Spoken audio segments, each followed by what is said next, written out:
এখন এই কোম্পানি, এই যে কোম্পানির কোনো অনুমোদন নাই, রূপচাঁদার সঙ্গে নাম মিলিয়ে নাম রেখেছে রূপচাঁদনি। রূপচাঁদনি নাম রেখেছেন, একটা রূপচাঁদা একটা রূপচাঁদনি, এবং লেভেল দুটোর সেম। এই সয়াবিন তেল এমআরপি থেকে কি বেশি মূল্যে বিক্রি করেছেন আপনি? এর আগে করছিলাম না, এর আগে করছিলেন?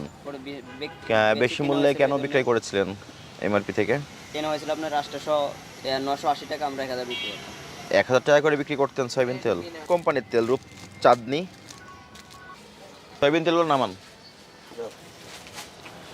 রূপচাঁদা, রূপচাঁদনি। সরকার থেকে তেলের মূল্য নির্ধারণ করে দেওয়া হয়েছে, তেল যে সমিতি আছে সমিতি থেকে মূল্য নির্ধারণ করে দেওয়া হয়েছে, এটা আপনি জানেন? আপনি তো তেল বেশি মূল্যে বিক্রয় করছেন, এটা কি আপনি পারবেন? 1 লিটার তেল 175 টাকা, হাফ লিটার তেল তাহলে কত আসবে?